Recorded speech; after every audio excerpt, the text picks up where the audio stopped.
Good morning, everybody. I know this is weird, huh? It sort of looks like there are three of us here. It's a regular head size picture.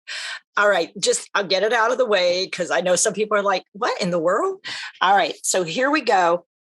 It's me. Yeah, I know, two of me, probably too many. Um, and it says at the bottom, which you can't really see, positive approach to care. Our website. And the point of it is me winking, which I do a fair amount, among other facial expressions, apparently. So this is part of the spring tea merch. Is that it? Or something like that? Yeah, I think. I mean, I don't keep up with it. But for people who care, I mean, it's a long sleeves t-shirt is what it is. And you can get it in different colors. Not, it's not an advertisement. I'm just telling you. People are like, so I decided to wear it today because what we're talking about today, we're doing our third chunk of this series, which is, okay, so now you have a condition called dementia, a syndrome, a situation, a life-changing circumstance called dementia. But I want to be clear, if it's you still don't exactly have a diagnosis. And it's time that we start getting better at this and say, well, we know that what you have is more than we've gotten through everything. We've done some extra testing, or maybe we haven't, but from everything we can see leading up to and where we are, what we're looking at is a condition that we don't have the ability to repair the things that are going on. Okay. So it's not a cure thing. We can't cure it. So what I want us to talk about is what we're going to be doing with it. Now, if you want a name for it, the name that has been used historically is not the one I'm going to give you right now. I'm going to give you neurodegeneration. You have nerves that are not working. They're starting to degenerate, come apart, fall apart. So some of the nerves that you have in you are fritzing, not working well, and some of them are just not working and they're actually dying. So I want you to hear that, and then I want you to tell me, so how do you feel like you're doing? Given that information, you do have something that is going to be life-changing. Tell me what you're thinking about that or how you're feeling about it. Now, that's my thought of how, as a provider, I would approach this, because if I were the person living with dementia, here's the tricky part. I mean, and this truly is tricky. A lot of it, just like when we were care providers, it really depends on how I came into this situation. Whether I came in thinking, I think I might have dementia. I think what's happening to me is so weird, but I recognize it because of what I've noticed about people in my family or people around me or my life experiences or what I looked up on the internet or what I found out from somebody else, or going to whatever it was. So I already sort of, number one, I'm aware. I had awareness that this might be the case. And it's affirmation, confirmation. That's one place I might have come into this on. So, Matthew, just right off, how many of us would go into a consult with a medical provider, having experienced some things that were indicative of something, but what we thought it was, maybe we didn't know, we were hoping it wasn't, but it was highly possible that it was. How many of those kind of folks do you think are really prepared to hear, unfortunately, it is exactly what you thought it was? Yeah, I would think it's still a very small amount. Because once you do get that. Because, I mean, that's the thing. It seems like, okay, well, that's my hope, is that it isn't. I'm one of the 1%, the 10%, or the 15%, or where they say it's not actually dementia, it's just depression. So if somebody said, most of it might be depression, so let's treat you for depression. Oh, good. And so that idea of not wanting something that people don't know quite most people don't know what to do about it, and that it's going to change my whole life and relationships and everything. That's not something anybody's like going, oh, good, I was hoping that's what it was. I mean, the best we can sort of get to is, crap. That's what I was afraid of. Man. And that breathing thing means I got it. And at this moment, I'm accepting it is what it is. But now I got to sit with that a little bit to figure out, okay. And the next thing I really want you to hear, more than likely for most of us, we want to hear is, I want to see you back in a week, because there are a number of things we want to work on and do, because there's stuff we can do that will make a difference in how life goes for you and what's going on in your life. And, the possibilities are pretty good that you can still have right now, at least, a life that has lots of purpose and value in it, for now. And that's all we all have is for now, really. I mean, we can plan for, let's hope that I never get arthritis, that I never have cancer, that I never, break my hip, that I never, we hope those things, but, when they happen, they happen. So, there's this group of people who truly just are going to need a little time to digest this a little bit with the understanding that I should come back and we'll figure out, okay, so let's talk about what you're thinking about now. And do you want to get up with folks that might know more about this thing, or do you want to just sit with it for a bit? Which would be more helpful to you right now? And that's really step one. So, for people living with dementia, it's like, how did you come into this? Were you coming in with an appreciation that it more than likely was, but you were hoping that it wasn't? Or were you thinking it was something else completely? That wasn't even on your radar. And if it's not on your radar, then to be hit with something that's we all have an opinion about, or we have some words that we've heard, or we have some fear that we live with, or we have a history, or we know somebody, that idea, well, then that puts you in a very different place for, wow. And so this idea of quote unquote, someone's in denial, it's brain protection. My brain goes into protective mode. My brain says, ooh, not ready for this. Nope. And so it just goes into not going to process that. Okay, not now. Or it says, oh, no, I get it. Yikes. So it tends to be an either or for folks. And some of it depends on where I was when I came in here. But then we have the third category, which people keep forgetting. Oh, wait. I'm not talking about the people with dementia. I'm talking about everybody around them. Keeps forgetting that what's actually the nerves that we're talking about are nerves that are in my brain, in my central nervous system. And one of the places that they like these conditions tend to be real active is in my ability to be self-aware. It's not like I'm not trying to be self-aware. I'm trying to be as self-aware as I've ever been, and maybe that wasn't great to start with.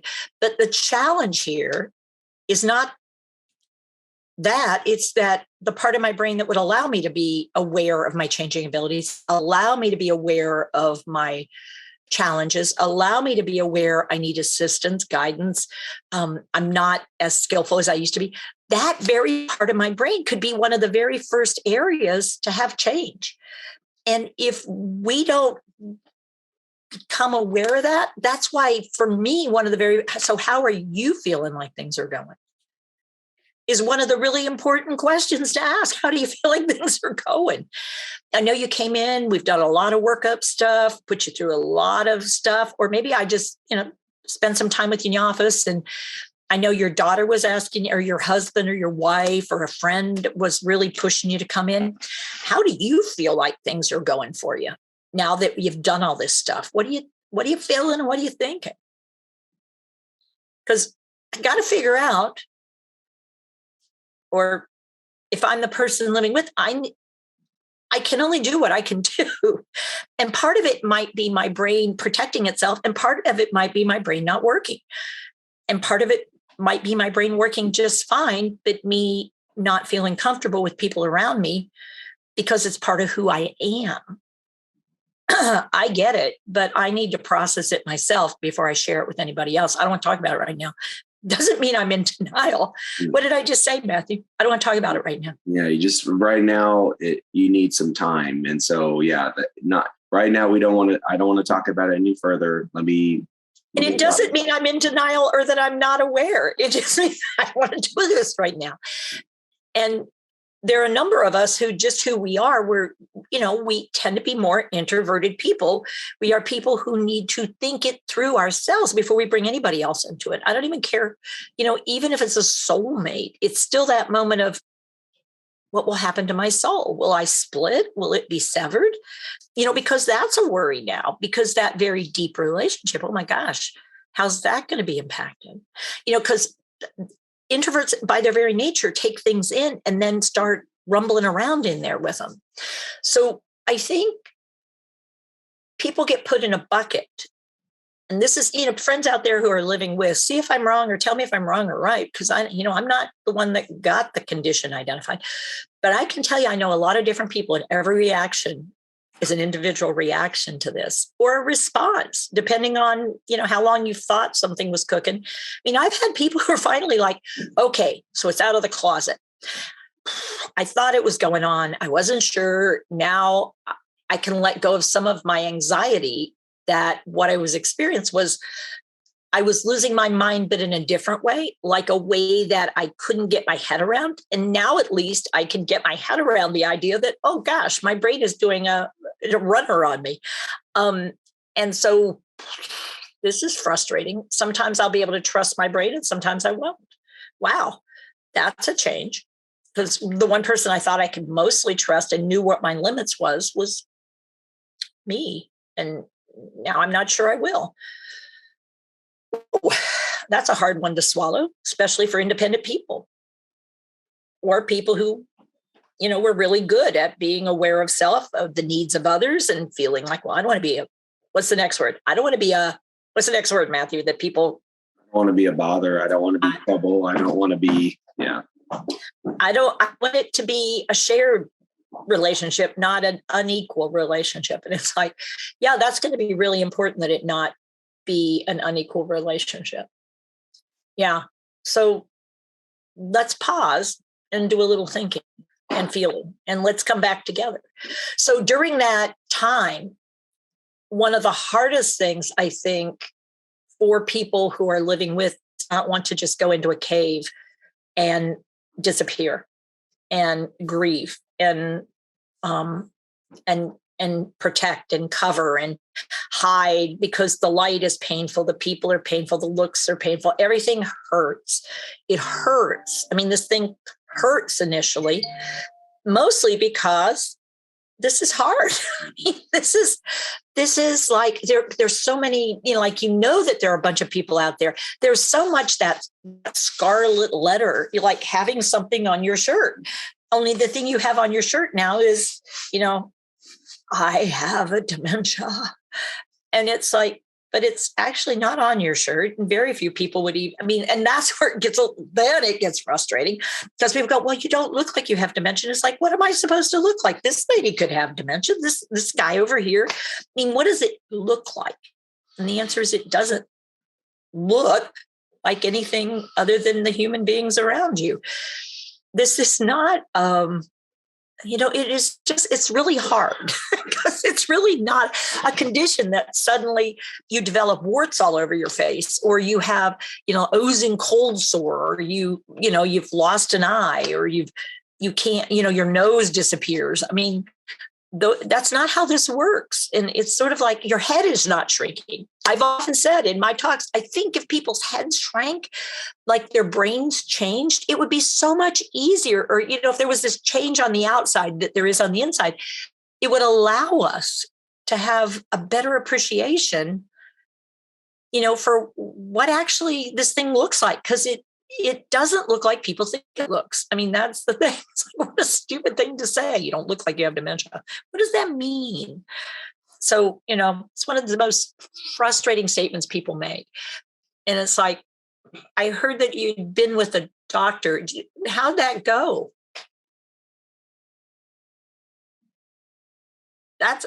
Was it great, that old thing that we talked about doing. And the only thing I can think is find somebody you like and trust and see if you can start having a very, whatever it is.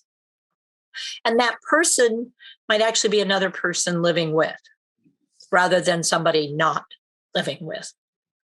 It could be somebody who is not in the immediate situation, a professional. It's going to be individual who somebody wants to turn to, but the hardest thing is to not keep it to yourself, but rather let's start processing a little bit. After there's a little time, honestly, for most people to lick their wounds. It's like, oh, I don't want this. And that's, this whole idea of then figuring out what comes next has to happen after all that. So, Matthew, any chit chat coming in? A lot of people really appreciating the advice, Teepa, and the idea of when the diagnosis comes, being more about little bits, not the verbal diarrhea that truly comes after something where they give all this information and then there you go. So that how important it is to try to break that down, and how much better of an approach this would be to help somebody who is now living with this to be able to have that time. So definitely an appreciation of pointing that piece out. Yeah. So, one of the things I think for me anyway, that I just had an experience again where somebody who's supposed to be knowledgeable about this stuff, the statement she made to the family is something along the lines of, if we could ever get your mom over her denial about having dementia, then she might do fine. And it's like, what? It's like, ay. Oh my, I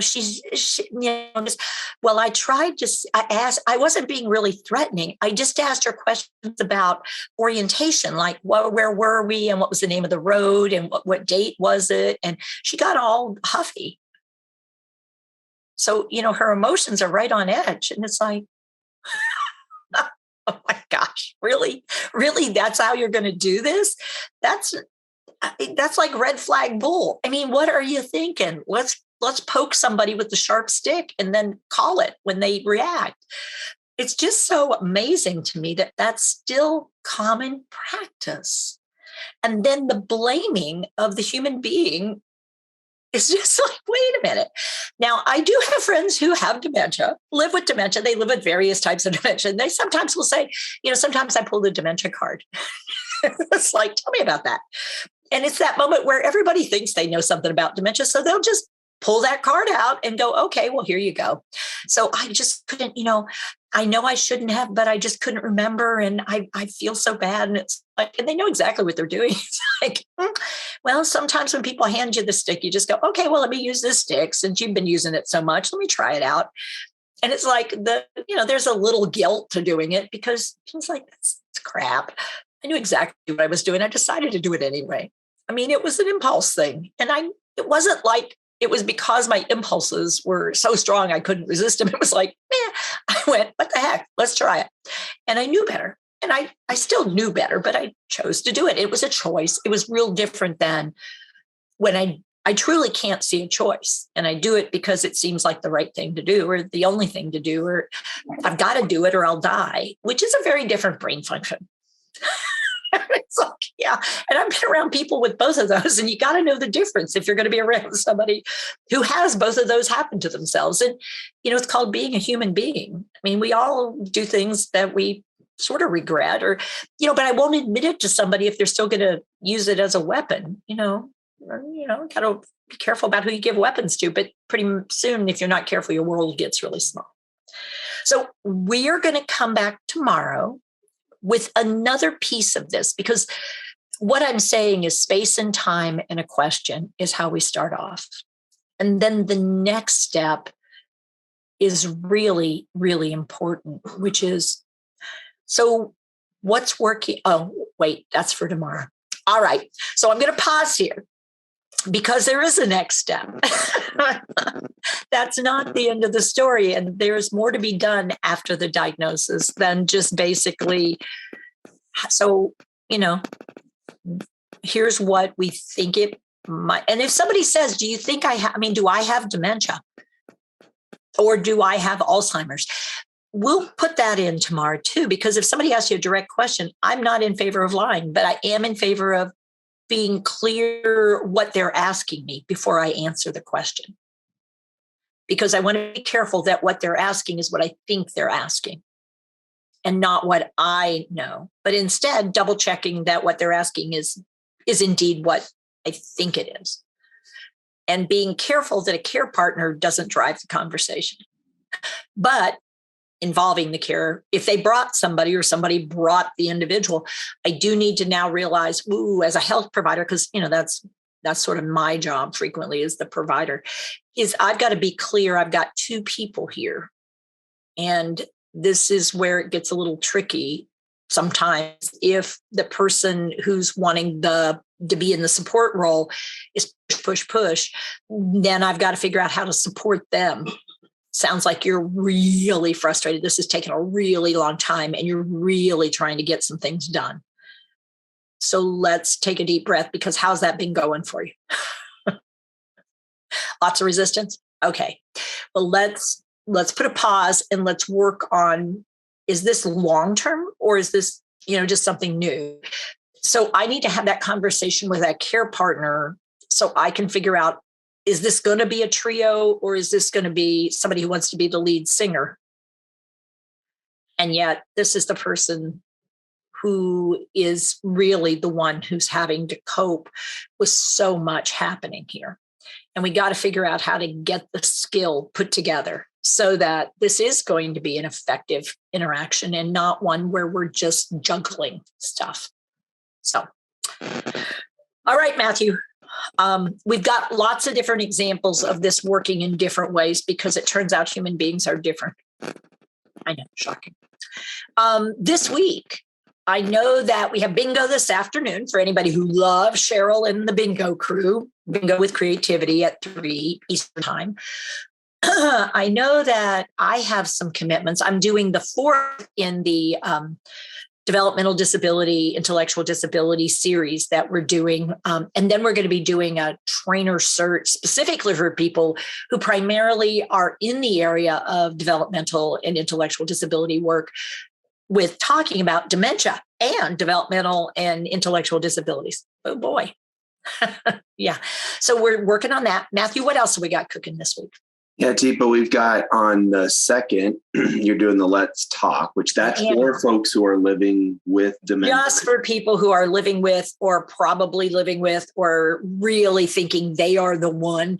So only for people who are living with, no care partners. Yeah, it's just us chickens plus me and Rachel. And possibly Beth Nolan usually comes along to help out as well, just to make sure everybody's getting needs and preferences and likes met and watching the door and making sure we're controlling things so people can feel comfortable. Yeah.